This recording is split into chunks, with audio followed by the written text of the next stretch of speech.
Hi, I'm Courtney Cox, and I play Gale Weathers in the Scream franchise, all 6 of them. I loved it from the second I read it. First of all, I was just so happy that I survived Scream 5. The writers are incredible, and it's so scary, and I was so excited that Gale Weathers was back in it. She's evolved so much since the very beginning. Gale was very aggressive and only out for herself, and then you see a softer side of her around Scream 3, and then this particular one, I think she got a bit of her edge back, which was nice. She is relentless. She won't stop, even if she promises she will. Sam and Tara have moved to New York, and that's where Gale has a morning show. And she hears about Ghostface because of the news, and she had written a book, and she wasn't supposed to. She promised she wouldn't, and she gets back involved in their lives. She becomes a part of the group, and she becomes a target for Ghostface. New York is a perfect place to have this movie set. Ghostface can hide amongst so many people, and yet he can see you. He's always there to see you, but you don't necessarily know where he is. And especially set around this time of, the Halloween time of year where people are in costumes. It's just genius. I think it's added so much horror to it just by the location. These films to me are so frightening and gory in a good way. It's so realistic, the way they do the special effects and the stabbings, but I think that people are gonna go nuts. It's so much fun, and to see this with an audience and the build and the excitement and the laughter. Matt and Tyler, our directors, they're huge fans of Wes. I think Wes was a huge inspiration to them just in their directing career alone. They are so hip. They're so visual, they're such great people, they're so open, and yet they know exactly what they want. Every time, the last time and then this time, they just keep elevating it, and they don't ride on their laurels of last time it was such a great film. They amped it up in every way, and the writers did, and it's just, I think they're incredible. One of the things that I think Kevin Williamson and of course Wes Craven brought to this franchise, and what they did was they created a horror film that, besides the meta and going and telling us what we shouldn't do in a horror film and then we do it, everything was played realistically. So it's not campy. While it's really funny, it's played seriously. So I just think what they did with the comedy and then the horror, but you actually are invested in the characters more than, you're not laughing at them. You really don't want them to go because they're so engaging. And I think what Wes created is incredible. And then the guys, they just ran with it and made it up to date, more frightening. Everything that Wes would have done, wanted to have done, and the guys did it. I think people will love seeing Kirby again. Hayden is a great actor. I loved seeing her and getting reacquainted with her after so many years. She was a great character, and she's got such attitude and in a great way. She's funny. I think people will love it. It was great to be on set with Hayden. She's such a nice girl, and she's such a talented actor. Yeah, I just had a really good time with her. I worked with Dermot before. He was on Friends, and he's just such a great guy. He brought so much fun to the set. He's a big storyteller. People just are engaged in what he's saying all the time. I don't know, I think he brought a lot of heart to the film. And when you're so when you're so honest as an actor, it's just nice to have, grounds things. I think that the kills in this movie are, I don't know how the Ghostface's arm didn't fall off. I've never seen more stabbings, more things. It was unbelievable. And like I said, after the first one, I just had to stop looking because it's crazy. There's more stabbings per person than I've ever seen.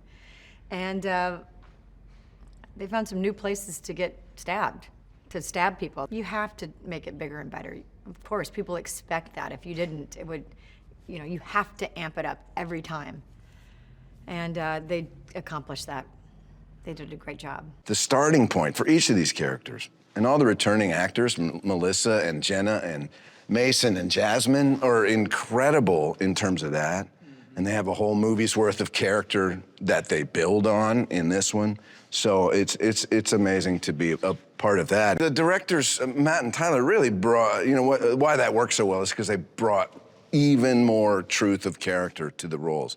Well, I'll add to that in the way that these directors are bringing more, more interesting emotional life to these characters. So, obviously, so it means more when they're attacked or in trouble, or brutally hacked up into bits, whichever scene you're referring to. I feel like the best pro and the con are the exact same thing, and it's that it's just a huge city and there's so many people. Because you look at that and you're like, okay, pro, there's a lot of people, so like, how is Ghostface gonna attack me if I'm in front of all these people, if it's crowded, we're on a subway or wherever. But then also, that's the biggest con as well. That was another one where all of us were together, which is just like my favorite thing, because first of all, the cast is like incredible. We're all so very close. And so that was fun. And also just hearing it from Mindy, who is related to Randy, who literally starts the whole rules of a franchise. It was just, and Jasmine killed it. That was like a 4-page monologue that this queen did, and she did it every single time. And we were all just like chilling, having a great, nice day, and she was like, doing all the work for us. So it was great. They are two of the most incredible people I've ever met. Oh my gosh, they're so great. They're so supportive. They are just incredible people, let alone directors. And I've never worked with 2 directors before, and I wasn't really sure how it was gonna go. And they work so well together. They are the kindest humans I've ever met, and I cannot imagine doing this with anybody else. There's a whole new generation of fans and people that are gonna be watching this. It's new, it's light until, all of the deaths. But I think it's nice to see, especially with the legacy characters and all of the new characters, it's gonna be fun to introduce this franchise, this iconic franchise, to a whole new generation of people. Well, I'm a New Yorker, so I loved that part. But it also brings, it's one thing to be in a small town, which has its own sense of creepiness and, nowhere to run, nowhere to hide. But then when you're in a big city, there's a completely different version of there's nowhere to run, there's nowhere to hide. It could be anybody. The killer could be anybody. I mean, it could be you, it could be the person you're standing next to, and it brings, about the opportunity for shock, surprise. I mean, you just really don't know what you're gonna see. I've never been directed by 2 directors, but their transition between the 2 of them is so smooth. They know how to work together so well, and they've just brought us along for the ride. Oh my gosh. I've always been a fan of Dermot. And I just knew, I had no expectations. I just knew that no matter what it was, I was gonna walk in a fan, I'm gonna walk out a fan. But he had me laughing so hard on the first day that I went outside during one of the breaks and somebody wanted to take a picture, and I tried to smile and my cheeks were shaking. They were so exercised.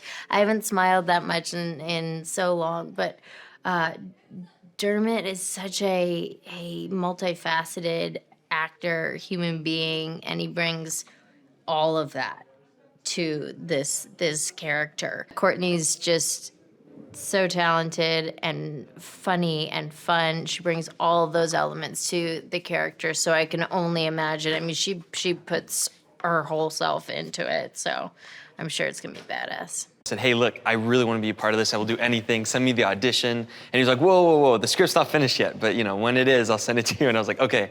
So I waited 3 months. I did the audition, got a call back, and then met the directors, who are literally the nicest people on the planet. And it was just a blast to just jam with them about different ways to, do the audition. Coming from a fan who loved the previous movies to work with Courtney and Hayden, not only are they legends in the Scream universe, but also just in acting in the industry, they're awesome. So it was just really like a pinch me moment to work with them. I was actually a huge fan of the franchise, and I was a fan of every movie, and I knew that it was like one of the first self-aware horror movie franchises, and Ghostface is an iconic killer. So, I was just jumped at the opportunity to be part of this. I think it's, if not more scary, to be in a place filled with people when you don't know who the killer is, I feel like that would be, in my opinion, more scary because it's full of people. You don't know, who they are. They could come out of anywhere, in your apartment, on the street, in the subway. It's like you're not safe anywhere. Moving the core four from Woodsboro to New York feels very of the moment and of their generation. Like, I don't know that many young people who want to stay in their small town. And putting them in New York gives them more opportunities, obviously, to be slashed and murdered, but also gives them more opportunity to expand their friend group and have more friends and have more diversity in their circle and be exposed to more ideas and thoughts, which I think lends itself to Ghostface being so much more brutal, because Ghostface is also exposed to more ideas and more ways of murdering, slicing and dicing. I just love these people so much, and I would do anything to work with them every day for the rest of my life. Seriously, it's my favorite cast ever, my favorite crew ever. And I just love all the time that we've had to just go on walks together, ride bikes, and just enjoy a summer together in Montreal. It's a beautiful city. I fell in love with the city. And I want to live here forever with all of them. I think they're going to love Hayden and Dermot. I think they're going to love Gale. I think they're going to love the family aspect and how all of the characters have developed a bit more. And I think that Jenna Ortega is one of the best actresses of her generation, and everyone's going to love her in this movie.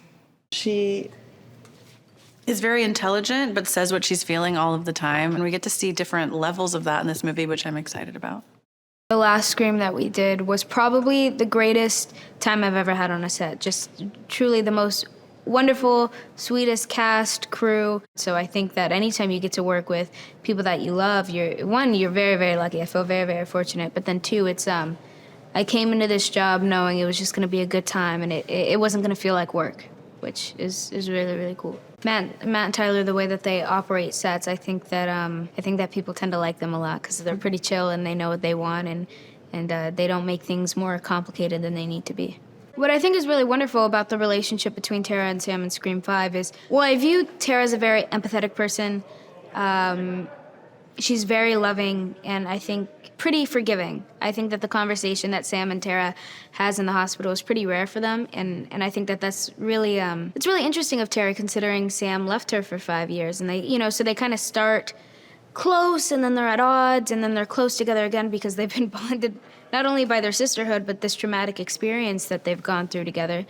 But coming into the second one, time has passed. Yes, of course, Tara loves her sister, and it's been so nice to have her re-enter her life. The only issue is now Sam will not leave her alone for a second. And I think that any teenager kind of understands, or just anyone in general, sometimes you just need your space.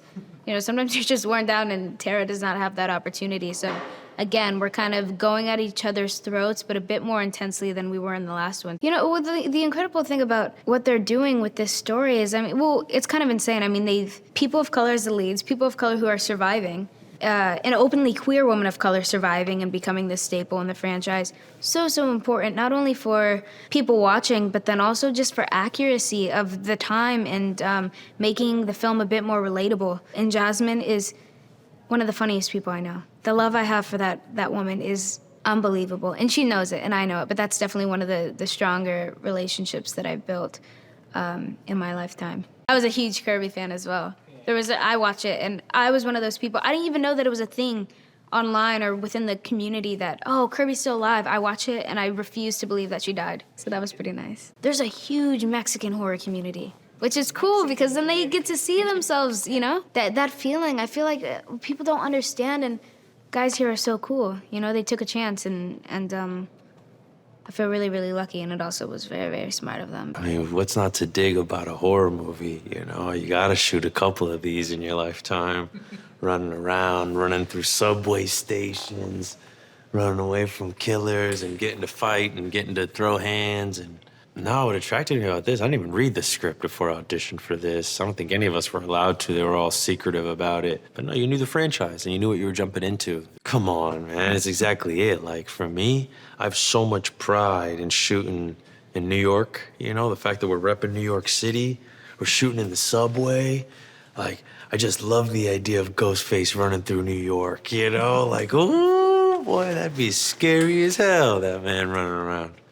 New York City's a perfect scenario, it's a perfect setting for this, for Scream 6. It's like all those crevices, all those nooks and crannies, all those dark spots in the city. Daddy's new to the group. I won't even say he's in the group yet, you know? There's a lot of skepticism about who this guy is next door. I would even say that maybe Sam doesn't even know if she can truly trust him at this point. The days we were shooting all that ladder stuff was really fun. That's a fun exercise for any actor, to ramp right up into it, to get there. And that's what that was. 5 days in a row for all of us was at 110 every day, giving it all. And that was really fun, you know? You're creating with your peers, with your friends, and you're trying to do something that you're proud of, and something like that, you're giving it all. You could see it in everybody's faces. We were all like, that was dope, though. You know, that was dope. My initial thoughts when I read the script was, as a fan and an audience member, I think people are gonna be really, really excited. And then also just as an actor, it felt really thrilling and very creatively fulfilling. The story captures loyalty and family and almost a sense of strength that almost doesn't feel human sometimes. Like, it's this storyline and the challenges that particularly Tara and Sam go through demand a unhuman amount of strength and dedication and love with each other. And I think that it's only going to make our audience feel more and more invested in Sam and Tara's relationship and survival in the franchise. I think all of that comes from the care and approach that Matt and Tyler have to this project. You can tell that all they want to do is do justice to every previous Scream film that was made.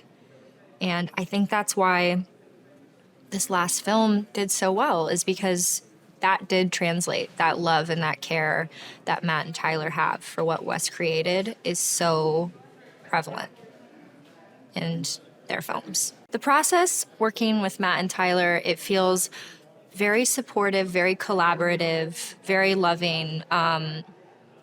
Again, you're walking into something that's so developed. And as an actor, you want to stay true to that. You want to stay true to the history.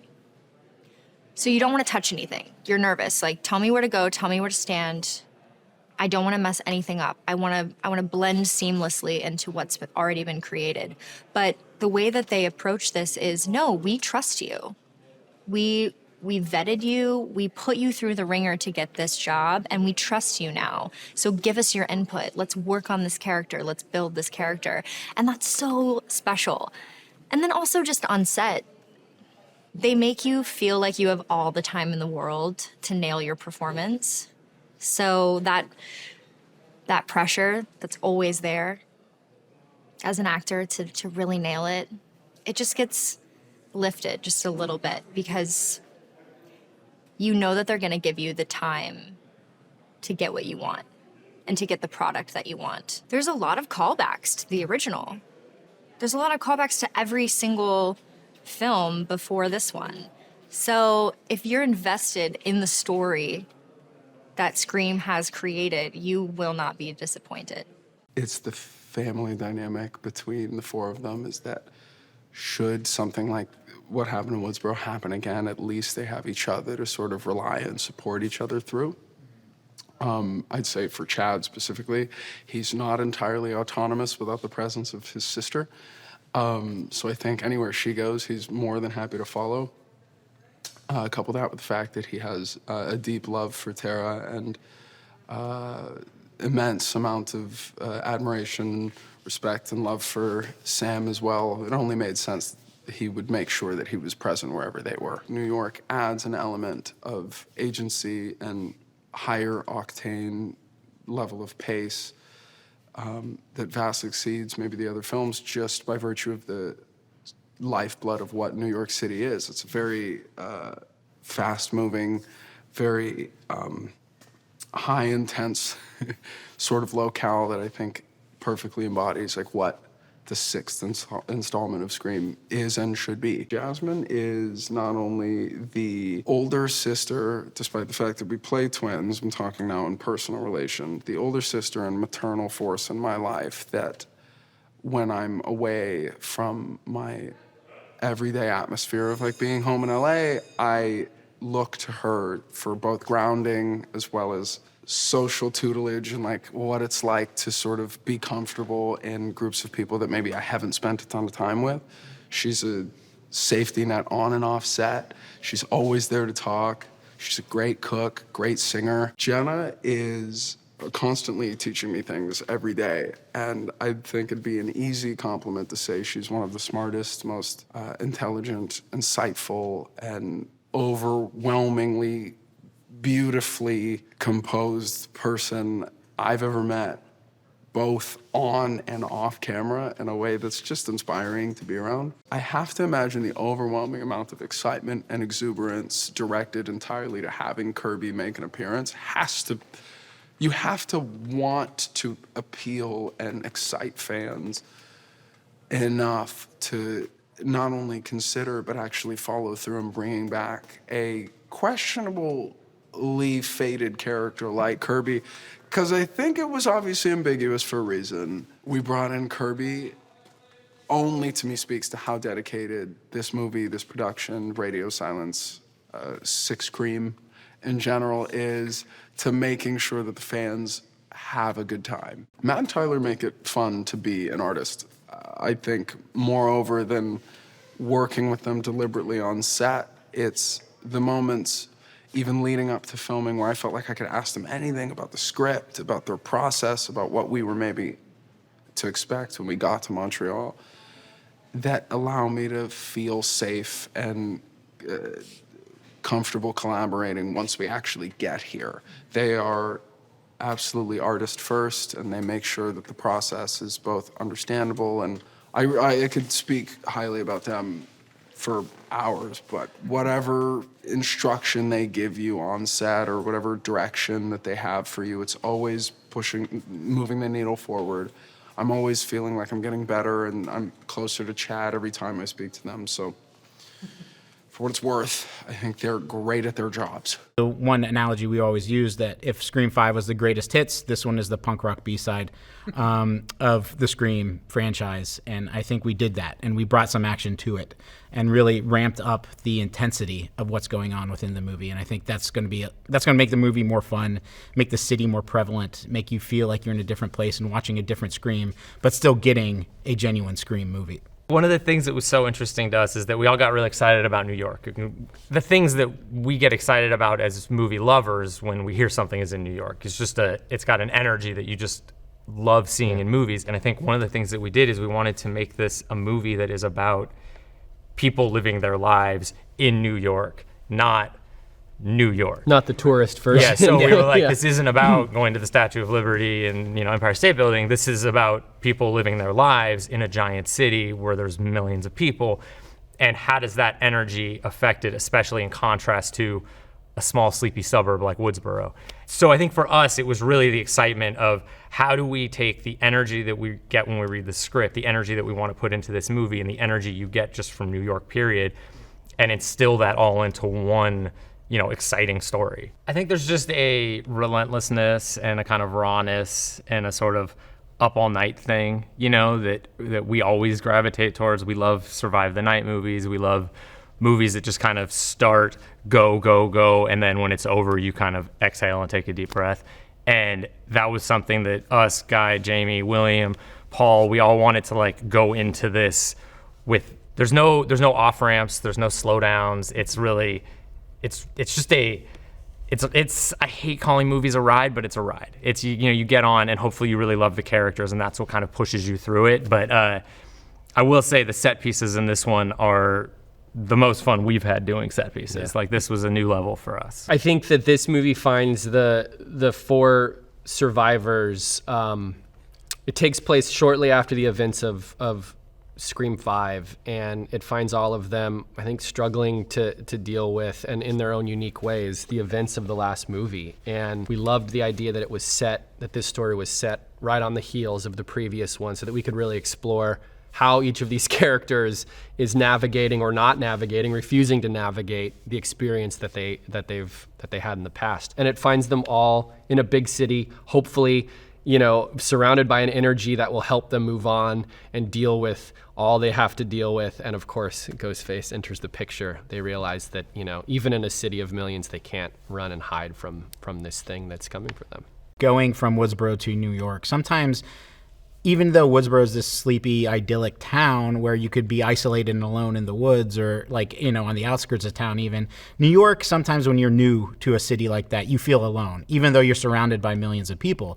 There are monsters all around you. And I think the Halloween theme that we added to this movie was also inherent of that and super fun. We were able to play with these iconic villains and monsters and have them surround our heroes in just everyday mundane circumstances, just as a way to show that you could be surrounded by monsters. And obviously, not everyone who moves to a city has a masked knife-wielding killer chasing them, but sometimes it could feel like that. It is intimidating, it is big, and it is scary to a certain extent. And I think each of our characters deal with it in their own very specific ways. I gotta say the subway for me. I feel like the subway because I think we're all kind of scared when we're alone or isolated, but I think we tend to feel some sort of safety in public, even though that obviously shifts with the times. But I think making that scary it's genuinely terrifying. The idea of being able to be surrounded by people and still not safe,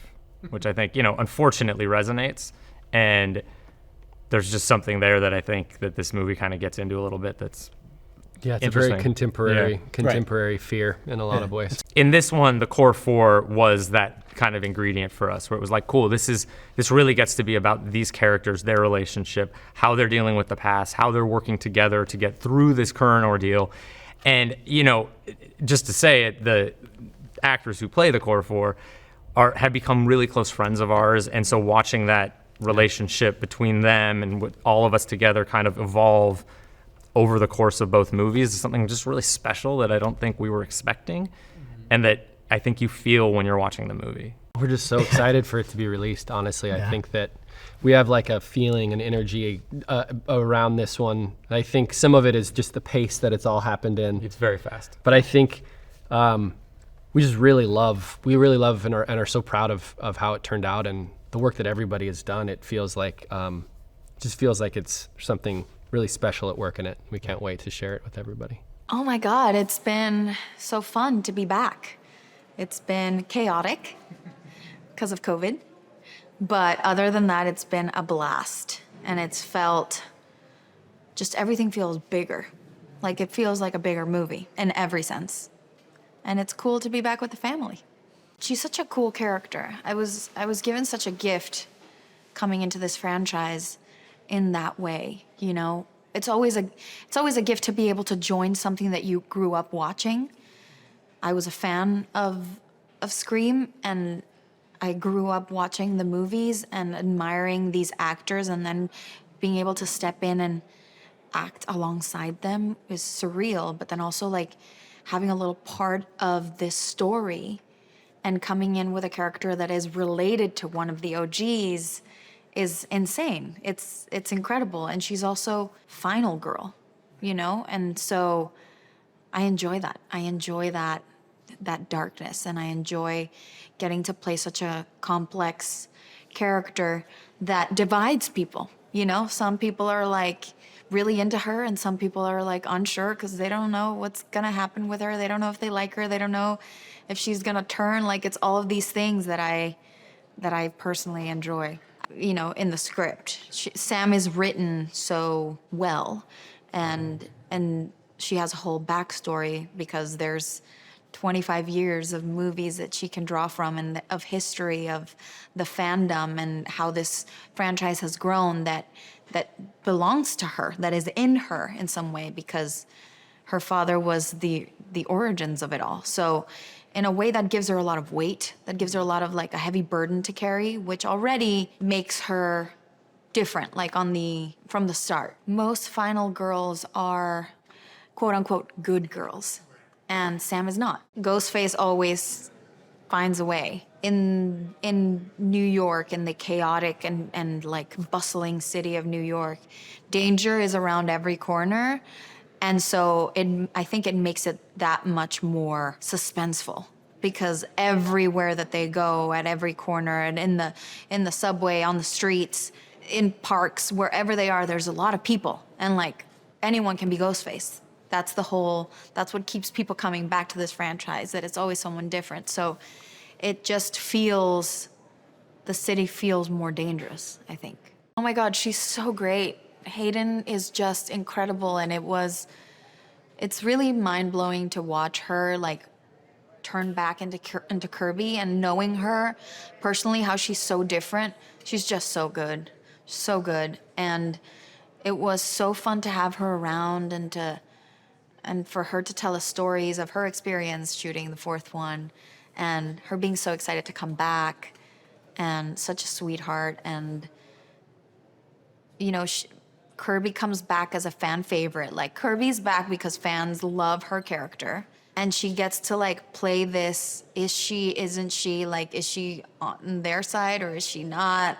And all these like moments of doubt. And I think fans are gonna really love that journey of hers. Yeah, Matt and Tyler and Chad and William and Jamie and everyone, the creative team is just so good at picking people. I don't know how they do it over Zoom, but they just have this like instinct to pick like the best people for a project. And it's the best people, yes, because they're like talented and they can act the hell out of a role, but also just like great people to like hang out with. It's so interesting because we end the last movie, you know, very close. Like, I'm gonna hold your hand all the way there, and for that, Sam takes that to mean like, I'm gonna hold your hand for life. Like, I left you before, but now I'm not leaving you ever again.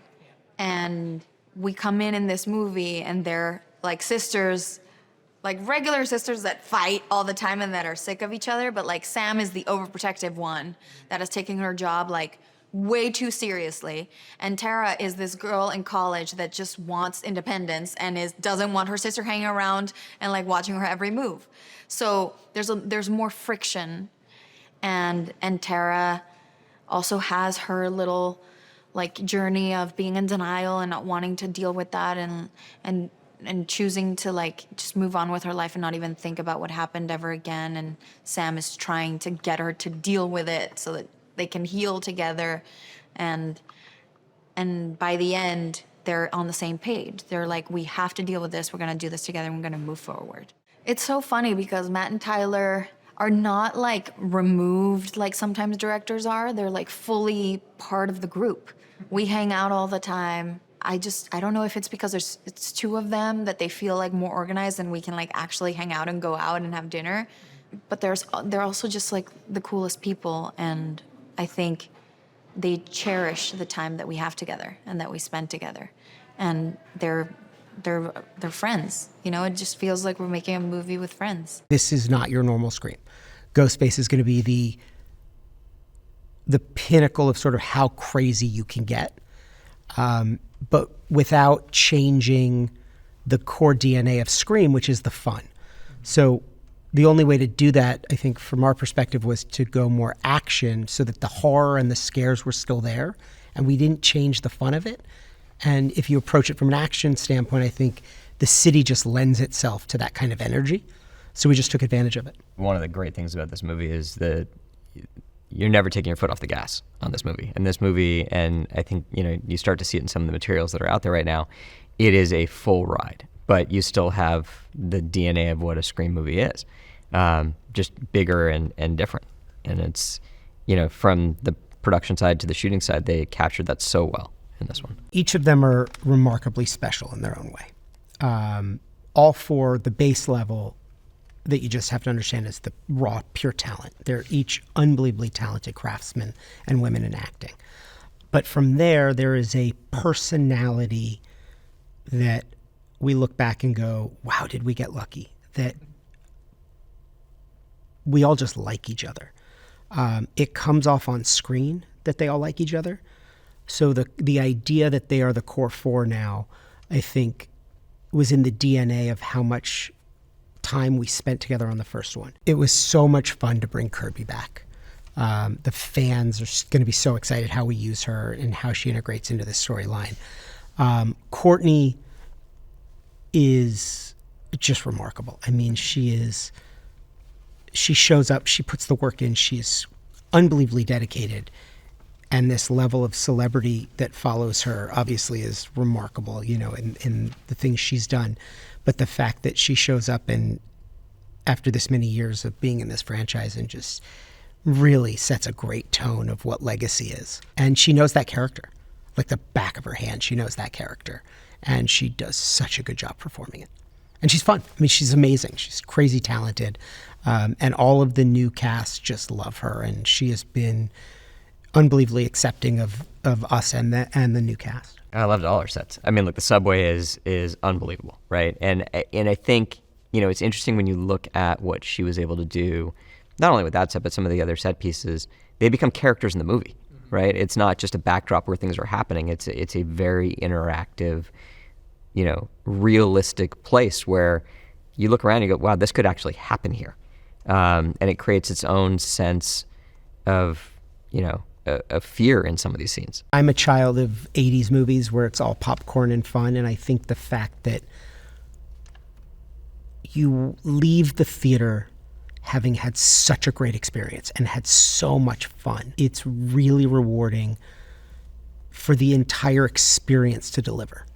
Right? It's not one scene. And there are great scenes, and there are scenes that I love more than anything, and there will be people that agree with me and have other favorite scenes, and all of that can be argued ad nauseum. But the idea that you leave having had a great experience and had so much fun and finished your popcorn and just said, there's a reason to go to a movie theater because you want to experience with other people, I think we delivered that, and that's what I'm most excited about. The relationship with the characters in the movie and the core four, what has evolved with them, is super fulfilling. And just, I feel like it delivers on every level, from the emotional to the scary to the action to the fun. And we're very fortunate that we've been given this opportunity to do it. And every time I watch it, I feel like I'm watching it for the first time, which is really unique, I think, in a movie.